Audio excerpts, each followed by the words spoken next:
সুদখোর ইউনূসের কথা শুনে লাফাচ্ছে, আর ওই জামাতের ওরা কয়দিন আছে? সামনে 1 মাস থেকে কিনা দেখো। আপা আমার চিনছেন, আমি ছাত্রলীগের যুগ্ম আহ্বায়ক গোপালগঞ্জ সদরে। আপা হ্যাঁ আপা আপনাকে খুব মিস করতেছি আপা। আপা দেশের অবস্থা তো খুবই খারাপ আপা, খুবই খারাপ।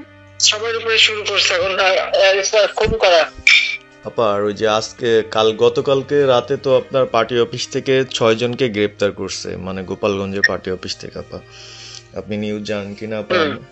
আমরা তো বাড়িতে ঘুমাইতে পারতেছি না আপা। এটা প্রশাসন খুব মানে খারাপ করতেছে, যৌথ বাহিনী অভিযান করতেছে আপা, এই অবস্থা।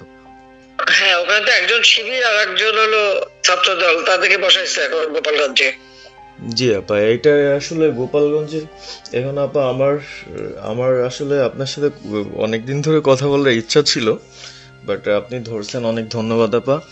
আর আমাদের গোপালগঞ্জে একটা দিক নির্দেশনা দিবে এরকমের একজনকে একটু সেট করলে আমাদের জন্য ভালো হয়।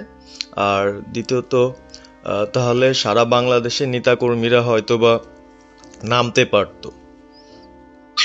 একজনের নাম বলবা, সাথে সাথে তাদের একটা মামলা দেবে এবং গ্রেপ্তার করে নেবে। ও তাহলে তো ওইটা আসলে, তাহলে সেটাও তো আসলে, তাহলে আমাদের কোন দিকে যে যাব আপা আসলে? নিজেদেরই করতে হবে, যে জায়গায় যার অবস্থান থেকে কাজ করতে হবে। আপা আমার ইউনিয়ন হলো বুড়াশি ইউনিয়ন। এই যে আপনি যে নৌকায় করে চলতেন, মানে যে রাস্তা দিয়ে যেতেন। আমি চিনি। জি আপা। যার যার এলাকা নিয়ে সে কাজ করতে হবে, আর সবাইকে সাবধান করতে হবে। আর গোপালগঞ্জ যাবো, যে গোপালগঞ্জ যখন হাত দিচ্ছে, তো গোপালগঞ্জে যে হাত দেয় তার কিন্তু হাত পড়ে। জি আপা, জি আপা, জি জি। গোপালগঞ্জে হাত দিলে এটা ভালো হবে না। জি আপা। আপা আপনি ভালো আছেন তো আপা? আমি ভালো আছি, আমি ঠিক আছে। আমি যে কথা বলছি সারা বাংলাদেশে, কারণ কালকে প্রজ্ঞাপন দিছে। জি আপা।